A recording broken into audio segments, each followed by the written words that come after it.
les amis, bienvenue pour un nouveau vlog, un nouveau documentaire si on peut dire.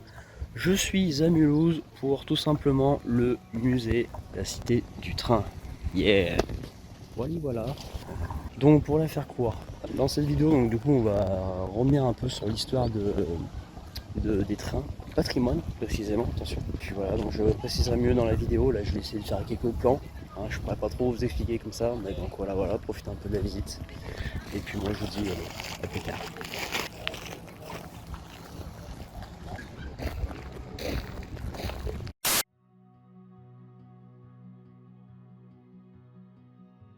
Bienvenue à la Cité du Train, située à Mulhouse, en Alsace, le plus grand musée ferroviaire d'Europe. Ce musée retrace plus de 180 ans d'histoire du chemin de fer français. De ses premières locomotives à vapeur au train à grande vitesse moderne, il a été ouvert en 1971 et a connu une rénovation majeure en 2005 pour offrir une expérience plus immersive et pédagogique. La visite se déroule en 3 grandes parties. Donc dans cette vidéo, vous verrez plusieurs parties pour vous y retrouver. La partie, on va dire, exposition, la partie histoire, la partie record et la partie, on va dire, un peu technique, un peu explication. Sur ce, moi je vous laisse avec tout ça et je vous dis bonne vidéo.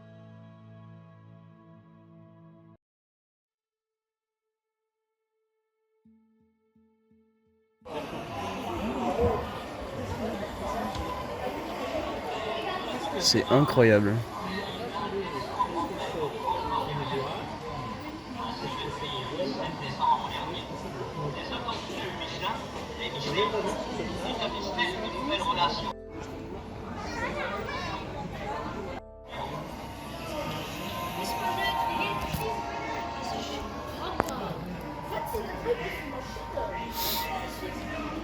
Ça vraiment pour se donner de la tête en vrai.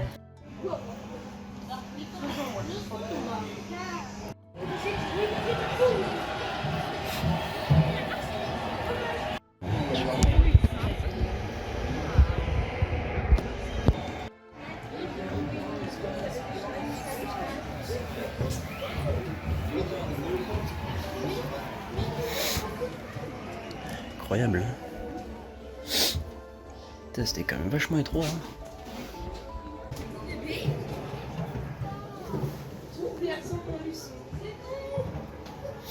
Train de Montluçon.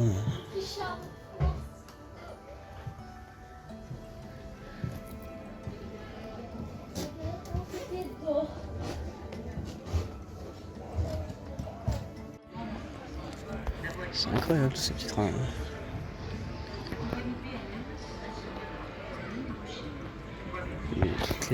Le Mont Blanc, Chamonix, train qui allait en montagne. Incroyable. Donc les skis en bro.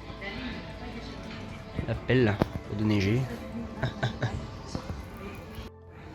Le service AT et le service.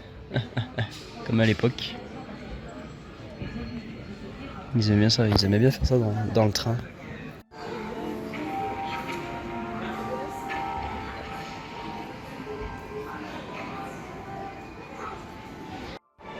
Il y a des trucs qui m'impressionnent. Celui qui est couché, hein.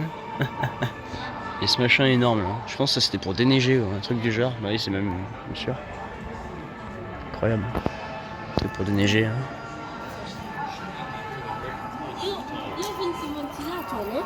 Da torre non si fai schnee.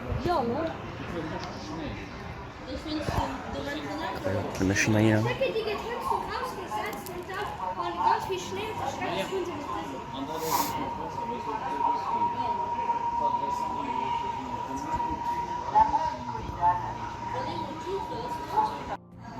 Ça c'est locomotive du Nord. Il était encore rond celui-là. Là on est sur le chemin de fer et la guerre. Du coup bah lui qui s'est cassé la gueule. Impressionnant quand même. Sacré train qui a déraillé. Truc de secours. Char d'assaut.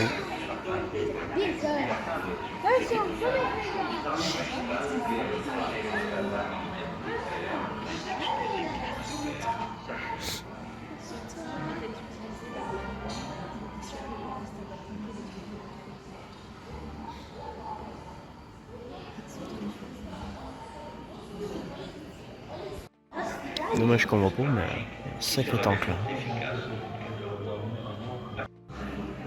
On est sur des cargaisons couvertes.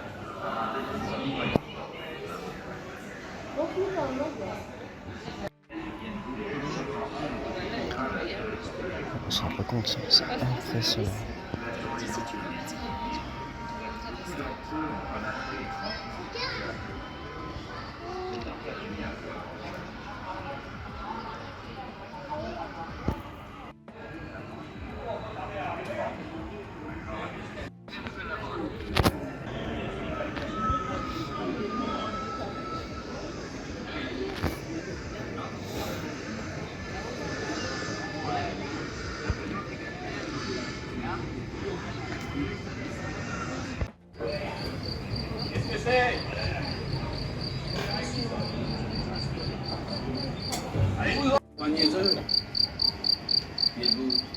Je suis le président de la République. Le qu'on est riche, classe. Enfin, monsieur, je me présente. Paul Déjeuner. C'est bien moi, le président de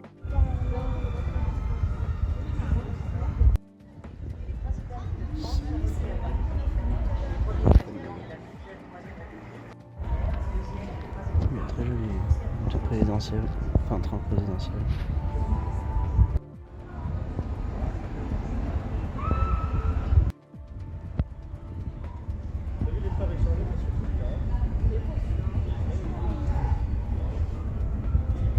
Taille des roues, enfin la taille.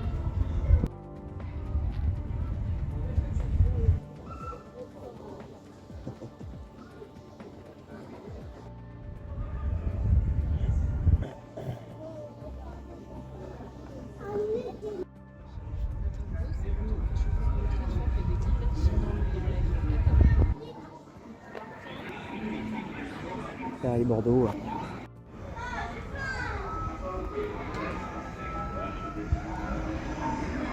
On va en terrasse.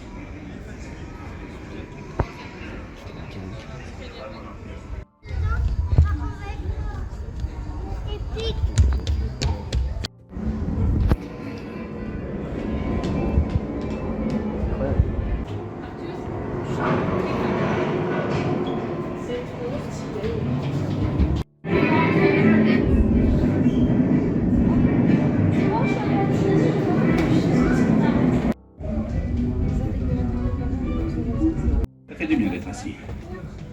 Quel mot. Oui, il faut dire que c'est bien. Il y a...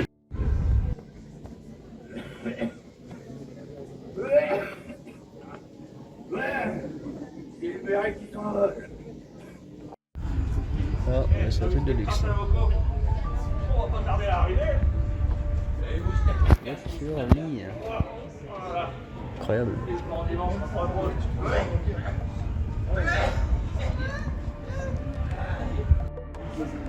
La gueule de se laver, hein. Putain. Ça, c'est les chicots. Hop. T'as 1 mètre carré dans l'histoire. Impeccable. C'était quand même fort à l'époque, hein. Comment ça fait un truc comme ça. C'était mes pays. Vous êtes déjà parti de ces états de service. Vous êtes très occupé ces derniers temps.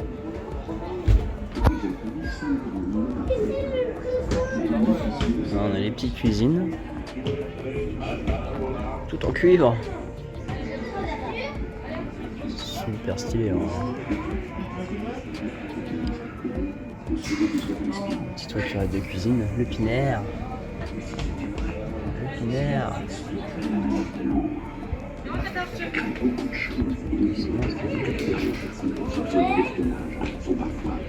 Les petites voiturettes. Resto. Voiture resto, c'est ça? Voiture restaurant. Incroyable. Il paraît à faire toujours. Mais il n'a pas l'air si aimable avec moi.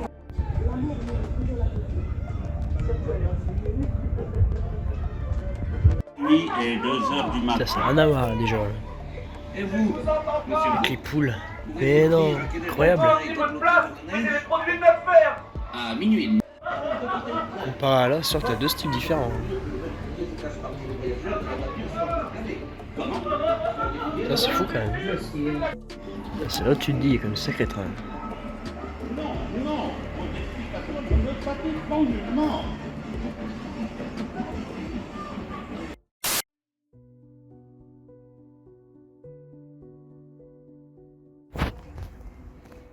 Il fallait changer les trains. Incroyable en vrai. Grue-Lyon, ça porte bien son nom ça. C'est méga géant. 20 tonnes. Waouh. Ah, oui, ça. Mhm.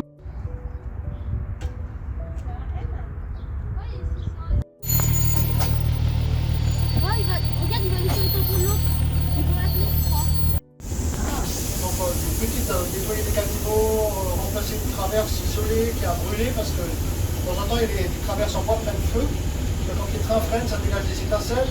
Et comme dans les traverses, dans chaque traverse, il y a 14 kg de goudron. On va éviter qu'elles pourrissent trop rapidement. Avec la chaleur et les températures, des fois, elles commencent à se consumer. Et donc, on est obligé de remplacer la traverse là. La traverse, ça pèse 100 kg. D'accord. Donc, Ah en fait, le meilleur moyen pour aller sur place, sur le chantier, c'est d'avoir un engin comme ça, pour transporter le personnel, un ou deux petits wagonnets avec le matériel. Et donc, ils font ces interventions, ça dure 2-3 heures à peu près pour faire le travail dessus. D'accord.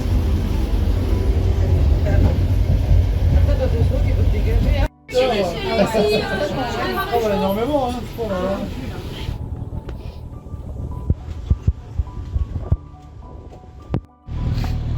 Et on a pas nos petits diplômes nous. Papa. C'est conduire, c'est bon.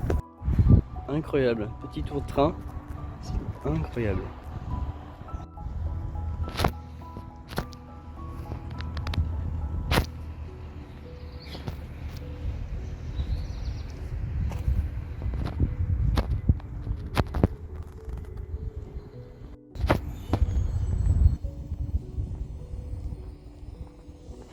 Ça c'est les SNCF ça. Ça commence à se développer pour devenir ce qu'on voit juste à côté. Bon. Celui est un record mondial, 175,3 km. 18 mai 1990.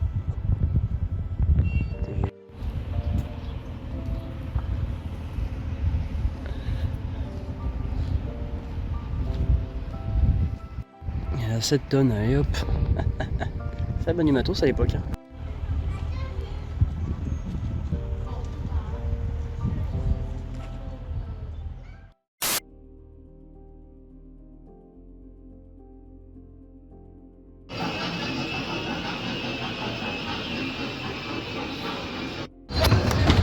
Meine Damen und Herren, willkommen in der kleinen Zug. Für Ihre Sicherheit bitten wir Sie, sich nicht die Hände im Kopf aus dem Personenwagen setzen.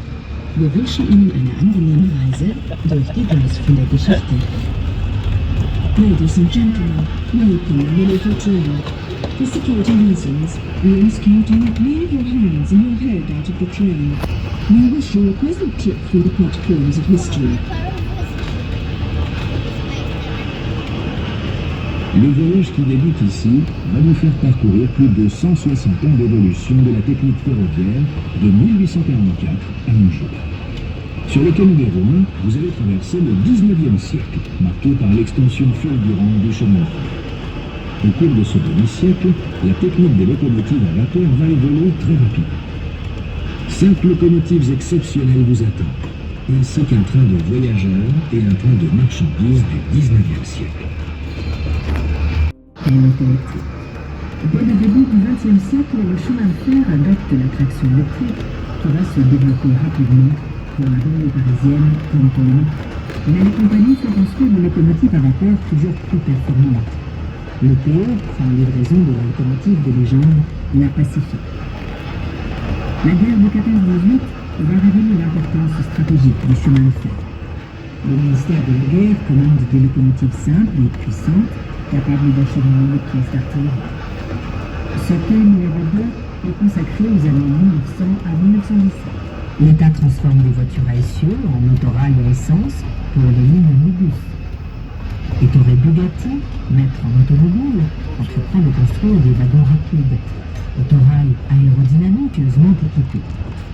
Renault se lance aussi dans la fabrication d'autorail, moins coûteux que le train vapeur. Enfin, et moins joyeux, en 1939, Nous allons arriver en 1938, date charnière. 3 tonnes, 1000 kilos, donc elle, c'est 3000 kilos de charbon à l'heure. Et il travaille 12-13 heures par jour. Personne ne pelletait 3000 kilos à l'heure pendant 12-13 heures. Heureusement, il y a 2200 ans, en Sicile, à Syracuse, un inventeur.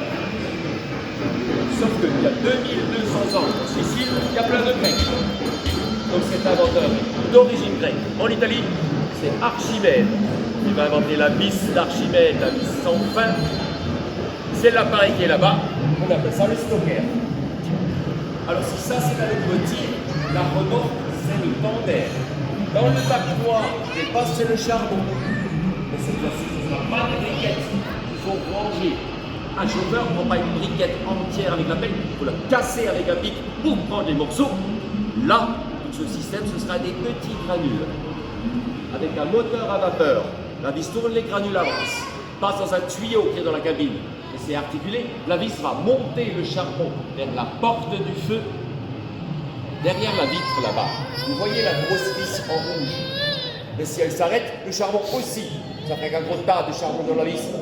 Non, parce qu'avant, le chauffeur a des robinets de vapeur. Quand la vapeur chute vers la gauche, quand les grains de charbon arrivent dans le lit, la vapeur va souffler le charbon à gauche sur les grilles. L'autre robinet souffle le charbon à droite. C'est comme ça que le chauffeur étale, dispatche son charbon partout sur ses grilles où brûle le feu. Je ne vous dis pas le méga partout que ça fait. Évidemment, en dessous, il y a un cendrier. Vous verrez un très grand cendrier en passant sous cette locomotive. Le cendrier de cette machine, c'est le bac qui est en pente et on le présente avec la porte ouverte. Si on vient de vider le cendrier le soir au dépôt, dans une fosse, pas n'importe où il y a des braises, les traversants vont pouvoir brûler. Ouais. Si on fait du feu, c'est pour faire bouillir de l'eau. Elle, c'est 120 litres par kilomètre. 120 litres d'eau au kilomètre. La réserve d'eau dans le tender est autour du charbon qu'il faut chaque fois pomper pour en remettre dans la loco, dans la chaudière qui est bleue sur celle-ci. Ok. Le poids de cette machine, 120 tonnes. Vide. Sa puissance, 4000 chevaux. C'est plusieurs voitures de course. Mais elle peut tirer 600 tonnes de voitures avec plein de voyants. Avant, la SNCF, c'était des régions, des réseaux privés. Les machines en chocolat, couleur chocolat, sont marquées Nord, elles roulaient que dans le nord de la France. Elles allaient à Paris, gare du Nord. Il y avait des machines noires du réseau de l'Est. Elles allaient gare de l'Est. Ici, le réseau AL, Alsace-Lorraine, gare de l'Est. Des machines à vapeur verte, le PLM, Paris, Lyon, à la Méditerranée, à toute la Méditerranée. Pas Paris, Lyon, Marseille. Réseau riche, plein de gens aimaient aller en vacances à la Méditerranée. Mais il n'y a pas que la Méditerranée. Loco grise, le PO Paris-Orléans, c'est Paris, Arcachon-Bordeaux. Il y a encore des plages, des dunes et des bonnes choses. Réseau de l'État, c'est Paris, Bretagne-Vendée. Il y a des plages partout en France. Au-dessus, c'est le réseau de l'Ouest. Une envie de paella, des piments d'Espelette. Vers le sud-ouest, les Pyrénées, c'est le réseau du Midi. Mais certains réseaux commencent à fusionner, ce sera plus grand. Réunion à Paris. Tous ces grands directeurs vont à Paris pour la réunion. C'est quand même Paris. Mais pour se mettre d'accord, c'est plusieurs jours de réunion. J'étais pas encore né. Mais d'après moi, ils l'ont fait exprès. Plusieurs jours. Parce que quand les réunions sont finies à Paris, il y a des plumes d'autruche qui dansent dans les cabarets. Et ben c'est le 1er janvier 1938 qu'on va créer la SNCF. On a nationalisé. Par contre, chaque réseau appelait leur machine comme il voulait. Il faudra normaliser le nom. De la cheminée vers la cabine, on va compter les axes des roues, les essieux. Là, il y a 2 petits essieux porteurs pour éviter qu'elles piquent du nez. Mais comme il y en a 2, c'est attaché sur un chariot qu'on appelle un bogie. Pose le nez de la loco, mais comme elle est très longue, un bogie peut s'inscrire dans les tournants. Ouais. Puis, vous avez 3 grands essieux moteurs.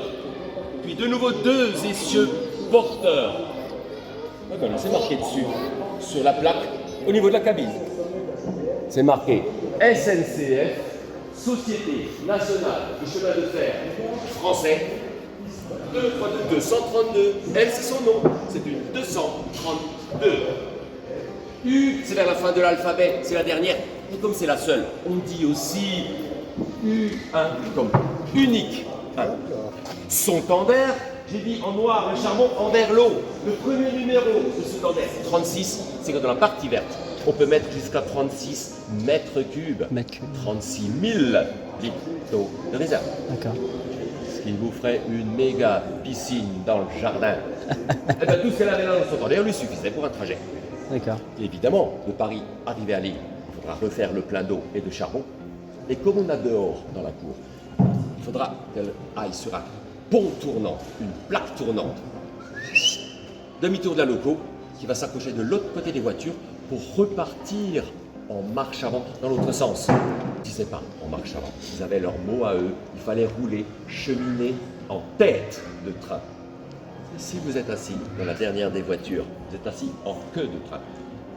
On parlait bien d'une lanterne de tête blanche, lanterne de queue rouge. Ce gros appareil qui est là, vous le connaissez ou vous l'avez peut-être à la maison, c'est les poêles à granulés, les poêles à peler. C'est juste la version géante. Avant qu'elle se mette en marche, dans le grand cendrier au dépôt, les gens cherchaient la cendre. C'est gratuit, la cendre. C'est du potassium pour dans le jardin. Tout poussera mieux, les belles tomates. Et en plus, ces punaises de limaces et d'escargots n'arrivent pas à avancer dans la cendre. Ne viendront plus vous manger les fraises sucrées et les salades. Ah, si on met trop de cendre, ça rend la terre acide. Eh bien, on en met quand même parce qu'on aura plus de bons trucs à manger. Parce qu'on a l'antidote. Les pelures de légumes, les petits cure-dents en bois, les pistaches. Non, à l'époque, il n'y avait pas de pistaches. Et le marc de café froid. Il y a d'autres bestioles nuisibles qui n'aiment pas le café et qui ne viendront pas. Allez, les feuilles mortes en automne, vous avez reboosté votre jardin sans avoir dépensé un centime. C'est sous, économisé, in the pocket. C'est pour aller à la quille, faire la fiesta le week-end. Si les mamans, les mamies cherchaient la cendre, avec la cendre, on fabrique du savon. Ça a des vertus blanchissantes. On fait la lessive avec la cendre. Montrez aux enfants dans le rayon des dentifrices. Il y a des dentifrices avec un tout petit peu de cendre, un tout petit peu de charbon. Dents blanches. Et dans le charbon, il y a du fer. Il y a du mâche-fer qui va se former. Je vous montre des petits stucs. La ferraille, le silicium qui a bouilli, c'est tout léger. Ça aussi. Oui. Qu'est-ce qu'on me disait? Didier, tu termines ton assiette, tu ne quittes pas la table, ne fais pas de gaspillage. Ça aussi. Je vous prête ces petits morceaux. Merci. Parce que on avait une charrette, une carriole, un cheval sur des chemins de terre. Et quand il pleut, c'est de la gadoue. Le cheval qui court devant nous, dans la gadoue. Vous mettez de la boue dans le visage. Dans tous les beaux films, la princesse dans son carrosse, on la voit toujours bien droite. Tintin, c'est du cinéma. Il y a des trous, des nids de poules. Les chevaux courent dans les nids de poules, la princesse derrière, dans son carrosse. Elle est secouée, elle va se cogner la perruque contre la carrosserie. Elle va arriver au bal avec une bosse. Et bien c'est fini, parce que les mineurs qui cherchent du charbon, ce sera traité dans des usines, dans des coqueries. On fait des briquettes, on aura du jus de charbon, ça s'appelle du goudron de charbon. Et on fera des routes en dur. Et tellement qu'on en avait. Les constructeurs de maisons, pour mélanger des petits morceaux comme ça, dans les murs des maisons, dans les plafonds, sous les planchers de bois, ils vont appeler ça du scorie. Nos maisons sont isolées. On économisera du chauffage l'hiver, et quand il sera très chaud, on aura des maisons plus fraîches. Il y a plus de 2000 ans, les Romains prenaient ce qu'ils trouvaient des volcans. C'est gratuit. Ils appellent ça de la puzzolane. Il y a des murs romains qui tiennent encore. Et c'était déjà isolé. C'est gratos, c'est de la récup. Préparez la caméra à l'appareil photo si vous voulez, parce que les roues ne touchent pas l'oreille. Lancée par un moteur électrique, elle se met en marche. Et comme c'est la seule et la dernière, elle a même un surnom, la divine. Vous aimez la mécanique?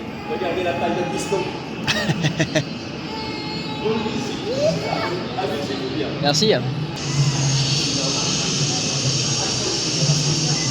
de la gentille de cinéma réalisée, c'est parti.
Là, on a tout le fonctionnement des tuyaux. Putain, ça en faisait des combis, hein. Que ça fasse de la vapeur. Comme un chauffage. Incroyable.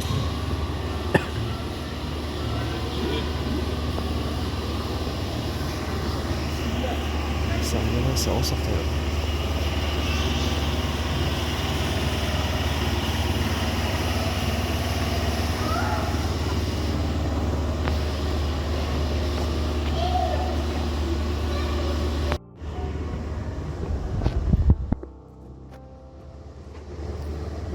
Oula.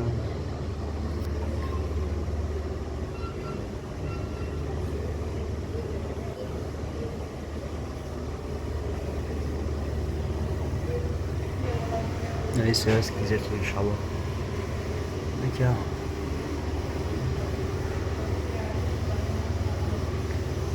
Ouais. Quand même sacrément impressionnant de faire un truc comme ça.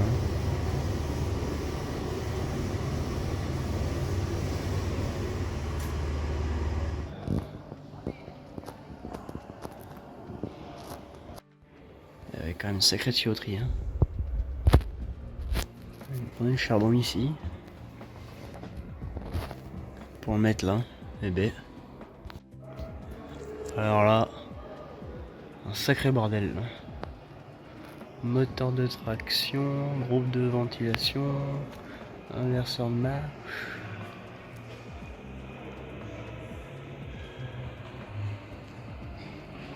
Sacré bazar. Là il y a Bugatti. Et là, ça c'est la prochaine vidéo. On va voir juste après. Bugatti. Et des trains, encore des trains. Lui j'ai pas pu avoir tout à l'heure. Lui il est rempli de sa mère. République française. Super joli.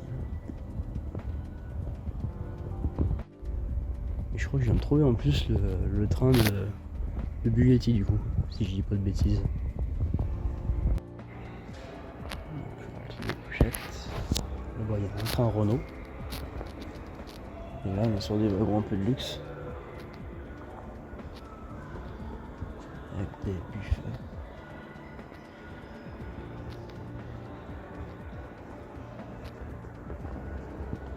Là on est sur la partie de l'armée.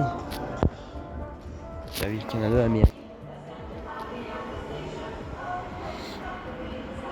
Et le début de la SNCF du coup. Donc là, comme disait le monsieur tout à l'heure, on est sur le début de la SNCF qui viennent en renfort au moment de la crise avec l'armée et tout le bazar. Donc là, ils envoient les gros moyens. Et la boîte a une 4L. Pour les beaucoup, mais... non, pas une 4L, une 2 chevaux. Oh, je vais y arriver.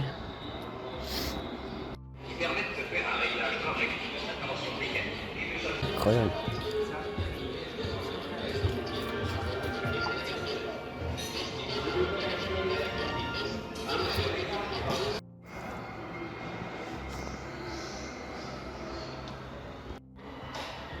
Ça s'est amélioré cette période-là.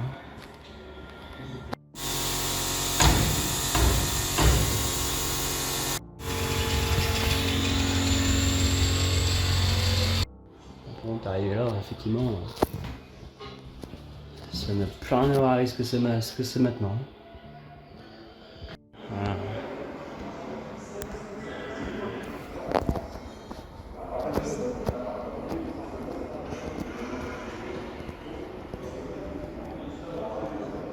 Des trucs miniatures qu'ils ont fait.